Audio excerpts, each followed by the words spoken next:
Bonsoir à tous.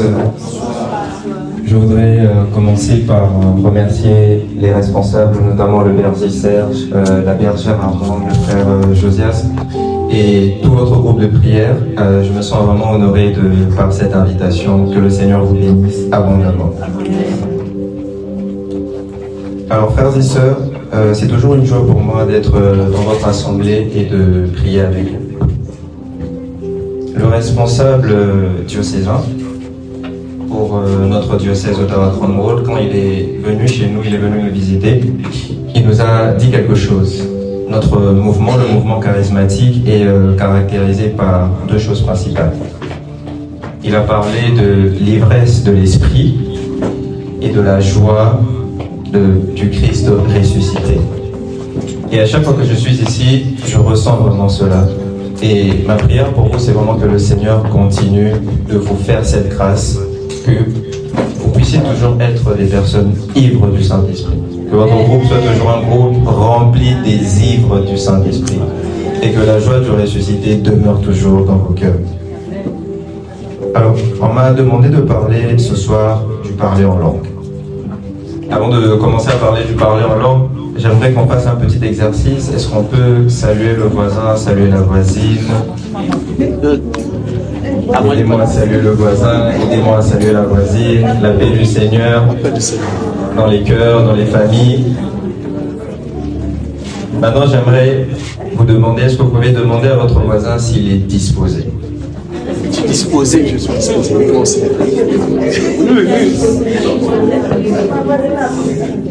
Est-ce qu'il est disposé? Il est disposé. J'aime bien dire dans notre assemblée à nous, quand nous venons en prière, nous ne venons pas seulement assister, mais nous venons participer. Il est écrit dans Matthieu 10, le Seigneur qui parle aux apôtres, il dit: quand vous entrez dans une maison, dites-leur que le Seigneur vous donne la paix. Et si ces personnes reçoivent la paix, alors que votre salutation leur donne la paix. C'est pour cela que Jean 1,11 dit: la parole était parmi nous, mais nous ne l'avons pas reçue. Alors, je peux faire ma part, je peux parler, mais il faut aussi que vous puissiez faire votre part et que vous puissiez être disposés. Quand les apôtres leur disent que la paix que Dieu vous donne la paix, le Seigneur dit: ils ne recevront la paix que s'ils sont disposés à recevoir cette paix. Est-ce que vous êtes disposés à recevoir la parole? Est-ce qu'on est disposé à recevoir la parole? Alléluia. Alors on va commencer, on m'a demandé donc de parler du parler en langue, mais on m'a demandé de mettre l'emphase ce soir sur l'exercice du parler en langue. Donc moi je veux vous proposer ce que j'appelle un moment adéquat, un moment idoine, un moment parfait pour l'exercice du parler en langue. Pour comprendre cela, on va d'abord revenir dans ce que Saint Paul apôtre nous présente. On est dans 1 Corinthiens, le chapitre 14. C'est là-bas vraiment que Saint Paul parle du parler en langue. Il ne parle pas seulement du parler en langue, il parle de deux types de prières. Il parle de la prière avec l'intelligence, et puis il parle du parler en langue. Il dit c'est la prière avec l'esprit. Alors, si on veut comprendre le parler en langue, si on veut vraiment être des personnes qui sont sous l'inspiration du Saint-Esprit en train de prier, en esprit en train de dire des mystères, il faut qu'on commence par comprendre la prière avec l'intelligence. Amen. Alors, je vais commencer par lire cela.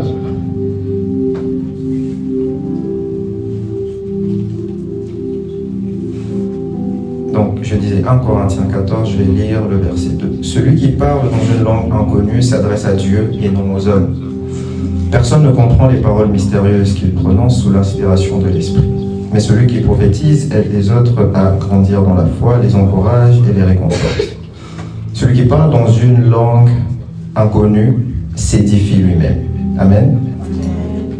Alors, je vais prendre le verset 14 aussi. Il est écrit: car si je prie en langue inconnue, mon esprit est en prière, mais mon intelligence est inactive. Mon intelligence n'intervient pas. Alors, pour parler de la prière intelligible ou la prière avec l'intelligence, cette prière est une prière qui doit être fervente. Quand je dis qu'elle doit être fervente, ça veut dire qu'elle doit être faite avec foi. c'est la ferveur dont on parle ici, c'est la posture de quelqu'un de zélé. Vous entendez souvent, on dit ça dans nos assemblées, c'est quelqu'un qui est très zélé. Ça veut dire que dans son cœur, son attitude, ses paroles correspondent au fait avec l'attitude qu'il a dans son cœur. Quand nous prions avec notre intelligence, cette prière doit être une prière qui doit être fervente. Cette prière doit être une prière qui doit être faite avec foi. Alors, le défi que nous avons avec cette prière, c'est qu'il y a des moments durant lesquels la conviction n'habite plus le cœur. La Bible nous dit dans Hébreux 11:1, la foi est une ferme assurance. En d'autres termes, la foi est une conviction. Donc, la prière avec l'intelligence, quand on prie avec des mots que tout le monde peut comprendre, c'est une prière qui est influencée par ce que l'on comprend, par ce que notre intelligence nous permet de capter. Si le Seigneur vient de me bénir et que j'entre dans cette assemblée, ma manière de prier va vous faire comprendre que dans mon cœur, je suis totalement convaincu. Pourquoi? Parce que je viens de voir. Alors, il arrive des moments où on passe par des temps difficiles. Et dans notre cœur, la conviction disparaît. Ça veut dire qu'avec la bouche, on peut être dans l'assemblée, on peut être en train de prier, être en train de dire « Seigneur, je te bénis, Seigneur, tu es grand ». Mais en réalité, dans notre cœur, nous avons la posture de quelqu'un qui est déçu, de quelqu'un qui, d'une certaine manière, confesse la puissance de Dieu. On peut être là, en train de prier, on prie « Je te bénis, Seigneur. Oh Seigneur, qu'est-ce que tu es grand. Tu es merveilleux. Seigneur, je te contemple. » Mais dans ton cœur, tu es triste. Dans ton cœur, tu te dis, tu ne le dis pas comme ça, mais ton cœur a la posture de quelqu'un qui se dit, le Seigneur n'agit pas pour moi. Pourquoi est-ce que le Seigneur laisse ces situations continuer? Pourquoi est-ce que le Seigneur n'intervient pas? Pourquoi est-ce que le Seigneur ne me touche pas? Donc, notre intelligence a la capacité de donner des signaux à notre âme. Quand je suis vraiment dans la joie, mon intelligence me permet de comprendre que les circonstances qui sont en train de s'aligner sont des circonstances favorables. Alors à partir de ce moment-là, je prie avec mon intelligence avec beaucoup plus de ferveur. Mais quand mon intelligence commence à jouer contre moi, c'est quand mon intelligence commence à comprendre que selon la logique, selon une suite logique, c'est fini pour moi. Quand mon intelligence me permet de comprendre que j'ai été menacé au travail et je vais bientôt perdre mon travail. Ça, c'est ton intelligence qui comprend que cette personne a dit qu'elle va me renvoyer, donc je vais perdre mon travail. Alors, dans ces conditions-là, quand on se met à prier, alors que dans notre cœur, nous avons une autre posture, la Bible parle ici de l'homme irrésolu. On peut lire ça dans Jacques 1. Jacques 1, 4, 5 à 8, si je ne me trompe. Je vais faire une lecture rapide. Si quelqu'un d'entre vous manque de sagesse, qu'il la demande à Dieu, qui donne à tous simplement et sans reproche, et elle lui sera donnée. Mais qu'il la demande avec foi sans douter, car celui qui doute est semblable au flot de la mer, agité par le vent et poussé de côté et d'autre. Qu'un tel homme ne s'imagine pas qu'il recevra quelque chose du Seigneur, c'est un homme irrésolu et inconstant dans toutes ses voies. Quand l'Écriture parle de l'homme irrésolu, l'Écriture parle d'un homme qui dit des choses qui ne correspondent pas avec ce qu'il pense dans son cœur. Alors, c'est ça le défi avec cette prière. Quand on prie avec notre intelligence, c'est que des fois on peut être en train de dire des choses, mais l'attitude de notre cœur est totalement différente. On peut être en train de bénir le Seigneur alors que dans notre cœur on est déçu à cause des circonstances. La Bible parle ici d'un homme irrésolu. Si vous allez dans Matthieu 6, 7, c'est même plus dur. La Bible dit, un tel homme multiplie les vaines paroles. Ça veut dire que tu peux croire que tu es vraiment en train de prier sérieusement, mais pour Dieu, tu multiplies des vaines paroles. Tout ce que tu dis, ce sont des vaines paroles. Dans Matthieu 6, 7, la Bible dit qu'un homme qui multiplie les vaines paroles est semblable à un païen, que cet homme ne pense pas qu'il recevra l'exaucement. Amen. C'est ça aussi un peu que on est en train de nous expliquer dans le livre de Jacques. Dans le livre de Jacques, on nous explique simplement que on ne recevra pas l'exaucement si on est irrésolu. Si dans notre cœur, on a une attitude et dans notre bouche on dit autre chose, nous multiplions les vaines paroles. On dit cette personne est semblable à un païen, elle ne recevra pas d'exaucement. Dans Jacques, on nous dit qu'une telle personne ne s'imagine pas qu'il recevra quelque chose de Dieu. C'est ça. Voilà pourquoi j'ai dit que la prière, avec l'intelligence, la prière intelligible, elle doit être fervente. C'est une prière qui doit être faite avec foi. Si je dis des mots que tout le monde peut comprendre, les gens comprennent ce que je dis, mais je n'y crois pas, ou que je ne suis pas totalement convaincu. J'ai commencé par dire que la foi est une ferme assurance. En d'autres termes, la foi est une conviction, quelque chose qui habite fortement le cœur. Si je multiplie les paroles et que je ne suis pas convaincu et que ce que je suis en train de dire n'est en adéquation avec ce qu'il y a dans mon cœur, je multiplie des vaines paroles. Alors bien des fois, frères et sœurs, dans nos assemblées, on multiplie des vaines paroles. Il est écrit dans Luc 6, le verset 45, que c'est de l'abondance du cœur que parle la bouche. Si dans le cœur il n'y a pas la conviction, qu'est-ce que la bouche peut dire? Amen. Amen. Si dans le cœur il n'y a pas la conviction, qu'est-ce que la bouche peut dire? Parce que la bouche peut dire Seigneur, tu es grand. Mais le cœur a l'attitude de quelqu'un qui se dit Seigneur, tu n'es pas grand parce que tu m'as abandonné. Et le cœur parle par les signaux qu'il nous envoie, ça veut dire nos émotions. On peut être là, on prie vraiment. Tu es grand Seigneur. Mais les émotions que tu as à l'intérieur, ce sont des émotions de tristesse. Est-ce que quelqu'un qui comprend que Dieu est grand peut être triste? Est-ce que quelqu'un qui a vraiment cette révélation de la grandeur de Dieu qu'il dit peut être triste? Alors vous allez remarquer qu'il va nous arriver des temps où notre posture intérieure, la posture de notre cœur ne correspond pas avec ce que l'on dit. En ce moment-là, la Bible dit homme irrésolu.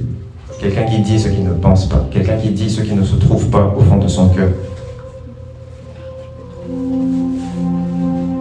Donc je le disais, c'est de l'abondance du cœur que la bouche parle. Mais ça arrive à tout le monde. Et c'est inhérent à la vie chrétienne. Ça veut dire qu'à un certain moment, on va être en train de baisser. On va avoir ce qu'on appelle une baisse de foi suite aux circonstances. Et à un autre moment, ça va commencer à remonter.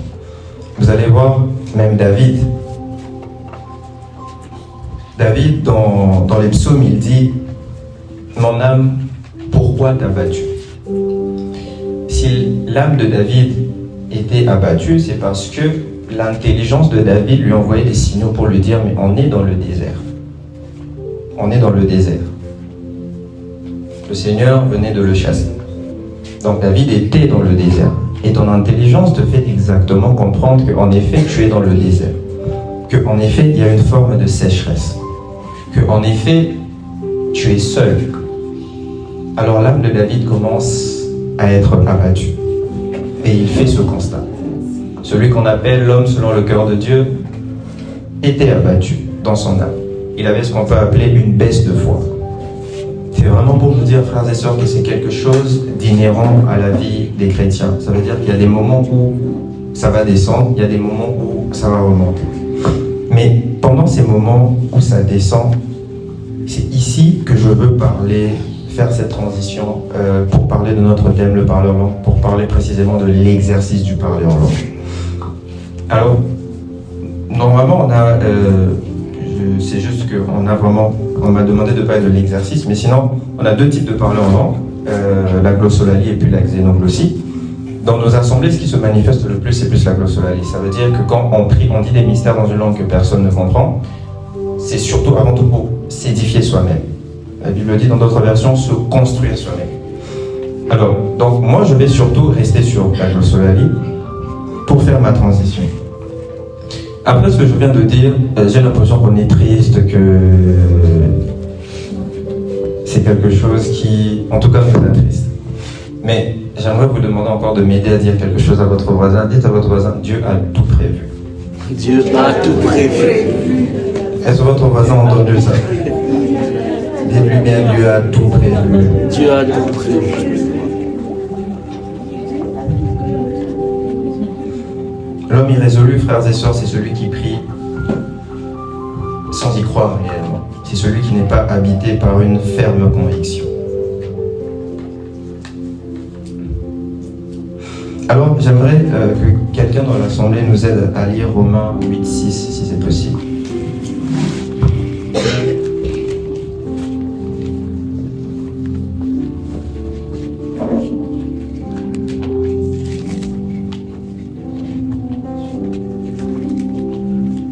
Romains 8, 6. Et la chair tend vers la mort, mais l'esprit tend vers la vie et la paix. Excuse-moi, 26, pardon. 26. Romains 8, 26. Bien plus, l'esprit vient au secours de notre faiblesse, car nous ne savons pas prier comme il faut. L'esprit lui-même intercède pour nous par des gémissements inexprimables. Amen. Est-ce que tu peux relire une dernière fois? Bien plus, l'Esprit Saint vient au secours de notre faiblesse, car nous ne savons pas prier comme il faut. L'Esprit lui-même intercède pour nous par des gémissements inexprimables. Amen. Amen. Avec ça, tout est dit. On peut même s'arrêter là. Ce texte est très important parce que ce texte nous dit que on a tendance à dire que le Saint-Esprit intercède pour nous par des soupirs inexprimables. Mais on oublie de préciser quand est-ce qu'il le fait. Ce texte dit le Saint-Esprit vient dans notre faiblesse. Amen. Il y a d'autres versions qui disent le Saint-Esprit vient dans notre infirmité. On continue. On dit le Saint-Esprit vient dans notre faiblesse. De même, l'Esprit vient nous aider dans notre faiblesse. En effet, nous ne savons pas prier comme il faut. Amen. C'est cette situation que je suis en train de décrire. Il y a des moments où tu ne sais pas prier comme il faut. Parce que ton cœur est tellement conscient de la réalité. Ton cœur est tellement conscient de ce qui est en train de se passer de mal. La peur a tellement envahi ton cœur. Le doute, la crainte, toutes ces émotions ont tellement envahi ton cœur que tu ne sais plus prier comme il le faut.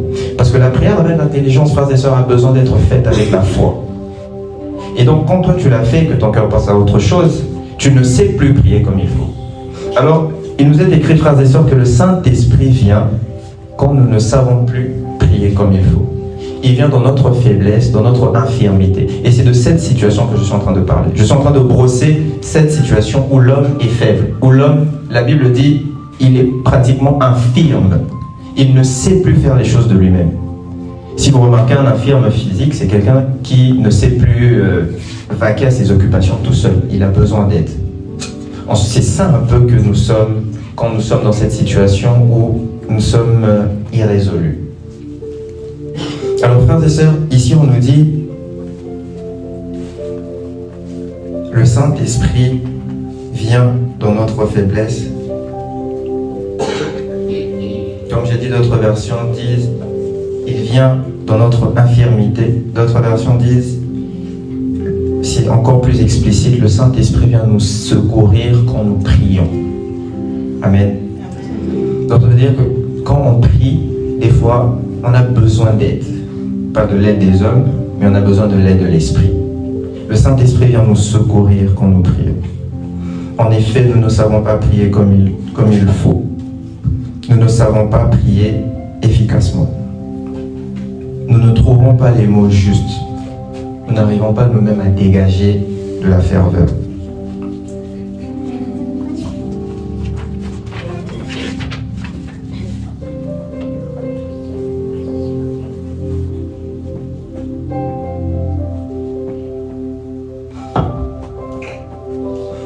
Voilà pourquoi, frères et sœurs, Saint Paul nous dit dans 1 Corinthiens 14 que la prière en esprit, c'est une édification personnelle. Parce que cette prière intervient quand on est faible, et cette prière vient donc nous donner de la force. L'édification personnelle, c'est un peu pour dire que cette prière nous permet de nous construire nous-mêmes. Quand par nos propres moyens, nous n'arrivons pas à prier, quand par nos propres moyens, nous n'arrivons pas à dégager assez de confiance en Dieu dans la prière, le Saint-Esprit vient nous aider.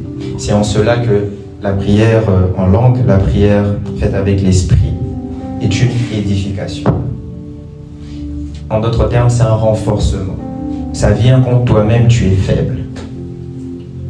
En ce moment-là, cette prière vient à ton secours. Cette prière vient t'aider.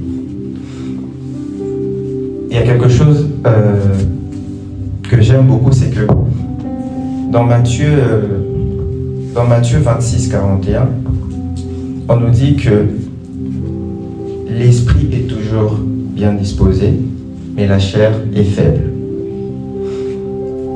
À chaque fois que nous n'arrivons pas à prier par nous-mêmes, à chaque fois que nous n'arrivons pas à aller chercher à l'intérieur de nous des raisons d'être confiants, à l'intérieur de nous des raisons de se dire, de persévérer comme la Bible nous le dit, de continuer de croire que Dieu est Dieu et qu'il va agir dans notre situation,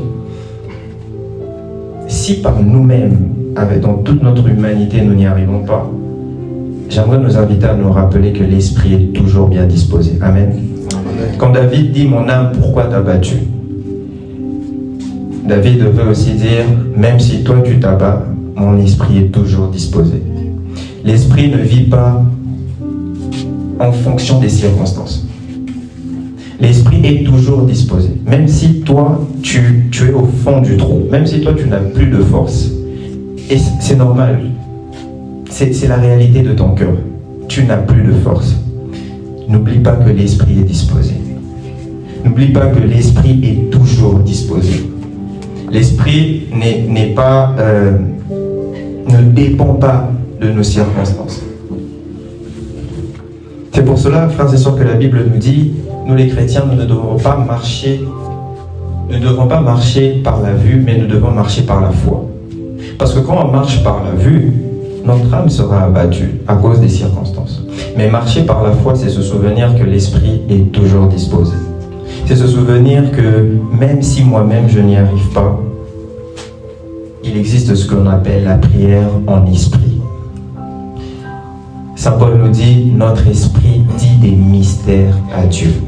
Saint Paul nous dit, on ne s'adresse pas à l'homme, mais on s'adresse à nous-mêmes. Ça veut dire, je n'arrive pas à être fort. Alors je prie avec mon esprit et mon esprit me permet d'être fort. Frères et sœurs, le parler en langue, cette merveilleuse manifestation de l'esprit, c'est quelque chose qui doit normalement nous permettre de marcher par la foi et non par la vue. Qu'est-ce que je suis en train de dire? Normalement, frères et sœurs, quand on prie en langue, quand on dit des mystères en esprit, j'aime dire quand on prie en esprit, pas avec notre intelligence, mais avec notre esprit. On doit être dans des situations où on se dit, on sait que telle personne est malade. On sait que telle personne a des problèmes. Mais cette personne a une joie qu'on ne comprend pas. On se dit, mais d'où vient cette joie? Est-ce que cette personne est consciente que dans sa vie, ça ne marche pas? Mais vous trouvez cette personne avec une joie inexplicable. Ça, frères et sœurs, c'est l'apport du parler en langue. Quand tu dis des mystères en esprit, tu es en train de renforcer ton esprit. Tu es en train de te relever de là où tu étais faible. Tu t'édifies, tu te construis toi-même, tu te renforces. Et tu vas voir que tu ne vas plus dépendre des circonstances. Des fois, tu peux être là, tu te dis, mais rien ne va. Pourquoi j'ai cette paix? Pourquoi j'ai cette joie? Et tu peux avoir ça avec la prière en esprit. Parce que cette prière te construit, cette prière te bâtit. Quand tu pries en esprit, tu te renforces. Mais malheureusement, frères et sœurs, des fois, qu'est-ce qu'on constate dans nos assemblées? C'est que on peut venir, on prie. À un moment, on prie en langue. Mais vous verrez quelqu'un qui a prié en langue sortir d'ici avec le cœur très lourd. Le cœur aussi lourd que quand il est venu.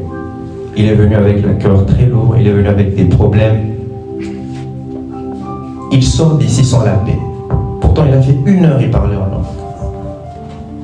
Est-ce que vraiment ça, c'est le parler? Le parler en langue, frères et sœurs, il vous donne une force que vous ne comprenez pas.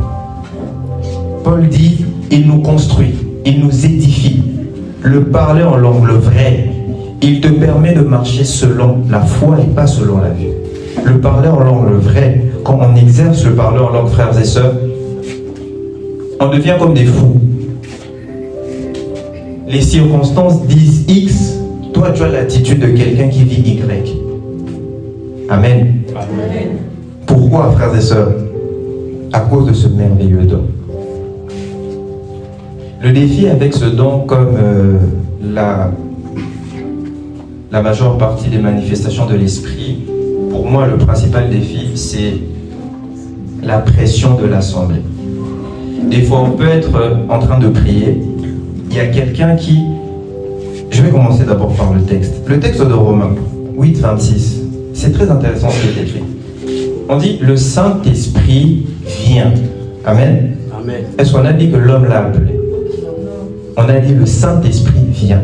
C'est le Saint-Esprit qui constate ce que les hommes ne peuvent pas constater. Des fois, toi-même, tu ne peux même pas constater que tu ne pries pas comme il faut. Le Saint-Esprit constate cette faiblesse. Le Saint-Esprit voit et dit, oh, qu'est-ce qu'il est en train de faire? Non, j'arrive. Alors le Saint-Esprit vient et il intercède pour nous. Amen. Alors des fois, il y a des gens qui, dans l'assemblée, c'est ça qui est bien, mais c'est ça aussi qui est un défi dans nos assemblées charismatiques, c'est que nous, c'est ça. Nous, c'est les manifestations de l'esprit. C'est ça l'essence du mouvement charismatique. C'est ça l'essence de notre mouvement. Alors, des fois, vous allez voir des gens qui, ils regardent devant lui, quelqu'un parle en langue, ils regardent à droite, quelqu'un parle en langue, il se dit, oh, donc c'est le moment de parler en langue. Et la personne commence à parler en langue. Cette personne peut faire 1 heure et ressortir avec le cœur très lourd. Parce qu'il a tout fait sauf parler en langue. Amen. C'est le Saint-Esprit qui doit constater cette faiblesse. Ça veut dire que, comme nous sommes ici, nous ne vivons pas les mêmes circonstances, nous n'avons pas les mêmes besoins par rapport à l'Esprit. Il y a quelqu'un qui, Dieu a fait une grande chose dans sa vie, il doit parler avec une langue que tout le monde peut comprendre. Il doit proclamer, il doit prier avec son intelligence. Mais il y a quelqu'un qui n'y arrive plus. Il a besoin que l'Esprit vienne l'aider. Alors des fois, la pression nous fait rater ce merveilleux don. On pense qu'on parle en langue, mais on ne parle pas en langue. Et on ressort d'ici avec le cœur lourd. Frères et sœurs, si vous voulez vraiment faire l'expérience du parler en langue, Amen. Amen. Les gens vont vous demander, mais toi tu viens d'où? Est-ce que tu as conscience des problèmes qu'on a dans cette maison? Toi tu es sorti, tu sais les problèmes que tu as laissés ici, mais tu reviens avec une joie. On peut même te dire, je ne vais pas te gifler. Il y a des joies qui énervent, frères et sœurs. On dirait que tu n'es pas conscient des problèmes. Cette inconscience-là de la réalité, cette fixation sur la vérité, c'est un des bénéfices, frères et sœurs, du parler en langue, de la prière en esprit. Le Saint-Esprit vient. Le Saint-Esprit vient et il intercède pour nous. Le Saint-Esprit vient au secours de notre faiblesse dans la prière. Si on se précipite, on va passer à côté d'un don merveilleux. Un don qui est capable, frères et sœurs, d'enlever le fardeau, le poids qu'il y a dans ton cœur. Un don qui est capable de te bâtir, de te donner une force que tu ne sais pas expliquer. Parce que tu converses avec Dieu, tu t'édifies toi-même. En esprit, tu dis des mystères, tu dis ce dont tu as besoin. Et normalement, quand tu viens d'exercer le parler en langue, tu ne sors pas comme tu es venu. Tu ne sors pas comme tu es venu.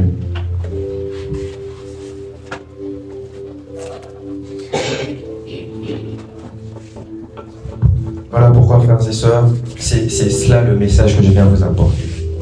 Il arrive des moments où, avec notre intelligence, on n'y arrive pas. C'est pour ça que j'ai dit, Dieu a tout prévu. Il sait qu'il y a ce moment. Alors le Saint-Esprit se rend compte de notre faiblesse. Le Saint-Esprit regarde l'assemblée et dit, je vois que Josias prie bien. Je vois que Josias est résolu dans sa prière. Mais je vois que quelqu'un au fond n'est pas résolu. Je vois que quelqu'un a besoin, parce qu'il n'arrive pas à se donner cette force-là, quelqu'un a besoin que je vienne intercéder pour lui. Alors on se met à prier dans notre esprit et on se met à dire des mystères. Des mystères qui sont comme des briques que l'on met dans notre propre être pour nous édifier, pour nous construire, pour nous renforcer. C'est en cela que c'est une édification. Parce que ça vient quand tu es faible, quand tu n'arrives pas à prier. C'est ce que Romains 8, 26 dit. Il vient au secours de notre faiblesse. Il vient quand nous n'y arrivons pas nous-mêmes dans la prière. C'est pour ça que j'ai commencé par dire qu'il faut comprendre la prière avec l'intelligence pour mieux comprendre et exercer la prière en esprit. Le moment favorable dont je vous ai parlé, frères et sœurs, c'est ce moment où, avec notre intelligence, on n'arrive pas à prier. C'est le moment favorable pour prier en langue, pour dire des mystères en esprit. Et la conséquence, c'est être renforcé. C'est être édifié. Si tu as fait 1 heure, tu nous as dit beaucoup de choses qu'on n'a pas compris, mais que tu ressors avec un cœur très lourd, tu n'as pas parlé en langue. Tu n'as pas exercé le parler en langue. Tu as tout fait sauf prier en esprit. Prier en esprit, c'est un peu aussi comme la Bible nous le dit, en esprit et en vérité. Et quand on prie vraiment en esprit, frères et sœurs, il y a des conséquences, il y a des bienfaits. Et ma prière est que dans cette assemblée, on puisse expérimenter cela. Amen. Amen. Je sais combien de temps, il me reste combien de temps? 13 minutes. Ok. Et donc, je vais vraiment m'atteler sur ce dernier point. Les manifestations de l'esprit, frères et sœurs, viennent avec, comme je vous l'ai dit, ce que moi je considère comme un défi, c'est le regard de l'assemblée.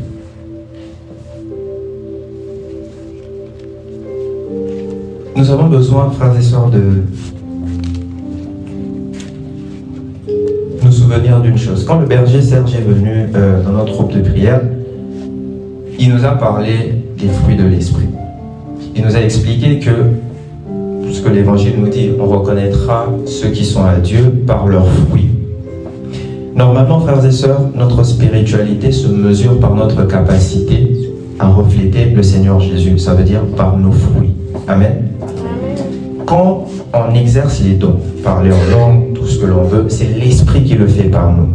On n'a pas vraiment un mérite. Notre mérite à nous, c'est de pardonner quelqu'un qui passe son temps à dire des mauvaises choses sur nous. Ça, c'est notre mérite. Notre mérite à nous, c'est la maîtrise de soi. Notre mérite à nous, c'est l'amour. Notre mérite à nous, c'est le pardon. C'est ça, notre mérite. Parce qu'il faut être capable de dépasser son humanité pour faire ces choses. Mais nous, des fois, à cause du regard de l'assemblée, on ne veut pas être jugé. On se dit, ah, tout le monde parle en langue. Si je reste calme ici, je vais passer pour quelqu'un qui est distrait. Et tu vas commencer à dire n'importe quoi. Tu vas dire tout ce que tu veux, sauf une prière en esprit.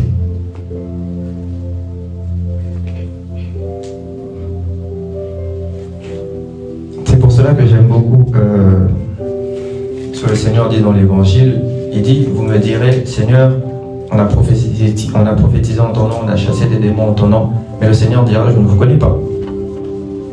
C'est pour nous dire que le focus ne doit pas être mis sur les manifestations de l'esprit. Ça, c'est l'esprit. Le focus doit être mis sur les fruits. Notre capacité à être comme Jésus. Notre capacité à être d'autres Jésus. Parce que les chrétiens dans l'ancien temps ont été... En fait, comment je vais dire ça? Ce ne sont pas eux qui se sont appelés les chrétiens, ce sont les autres qui les ont appelés les chrétiens. Ça veut dire tout simplement alter Christos, donc ça veut dire d'autres Christ, d'autres Jésus. C'est parce que c'était des personnes qui, quand ils agissaient, on se disait, mais on dirait qu'on a le type là de Nazareth là, c'est lui qui faisait des choses comme ça. Et c'est comme ça qu'on a commencé à les appeler, on peut même le dire en français, les autres Christ. Et c'est parti, et on est tous devenus chrétiens. C'est tout simplement des personnes qui sont en mesure de refléter le Seigneur. Alors, frères et sœurs, que personne ne manque ce don merveilleux. Est-ce que vous vous rendez compte?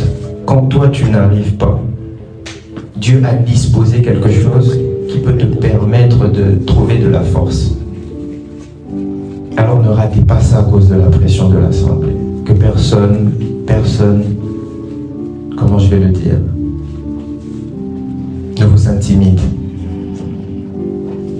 Cherchez à vraiment parler en langue et vous allez voir que les choses ne seront plus pareilles dans les vies. La force, le Seigneur la disponibilise. Quand nous sommes affligés par les circonstances, souvenons-nous toujours que la chair est faible. Ça veut dire que la chair peut être en bon état, la chair peut être, par la chair je veux dire ici nous dans notre humanité, mais l'esprit, notre esprit est toujours disposé. Si toi tu n'y arrives pas, souviens-toi que l'esprit est toujours disposé. L'esprit n'a pas besoin de beaucoup. Même si tu es dans le désert, ton esprit est disposé. Même si tu es devenu conseiller d'un président, ton esprit est disposé. Ton esprit ne dépend pas de ces circonstances. Ton esprit est disposé. Et le Saint-Esprit aussi est prêt à t'aider dans ta faiblesse. Le Saint-Esprit est prêt à te venir en aide. Mais seulement il faut que tu le laisses faire. Vous serez surpris de parler avec les gens par rapport au parler en langue. Et vous vous rendez compte que les gens des fois ne comprennent pas. Ils font ça parce qu'on le fait. Or, c'est un don merveilleux, frères et sœurs. Un don merveilleux. Qui est capable de nous bâtir. Qui est capable de faire en sorte que nous puissions marcher non pas par ce que l'on voit, mais par ce que l'on croit. Là où l'âme, frères et sœurs, a besoin de voir pour être rassurée, l'esprit sait. Là où pour bien adorer Dieu, mon âme, pour ne pas être abattue, a besoin de voir que Dieu m'a béni, l'esprit sait que Dieu bénit. L'âme a besoin de voir, l'âme doit voir, mais l'esprit sait. L'esprit n'en a pas besoin. Alors, frères et sœurs, est-ce qu'il y a des personnes qui ont besoin de parler en langue ce soir? Il n'y a personne?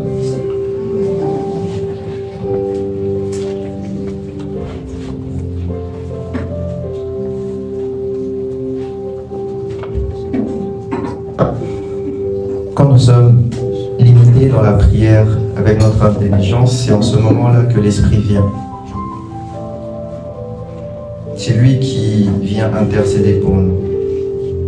Quand il s'aperçoit de notre incapacité à prier par nous, de notre infirmité dans la prière, c'est lui qui va venir délier notre bouche pour nous faire en esprit proclamer des mystères.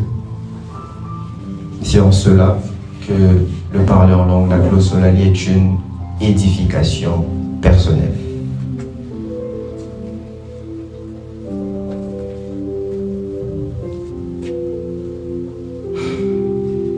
Ton âme peut s'agiter, ton âme peut s'attrister, parce que ton âme a besoin de voir.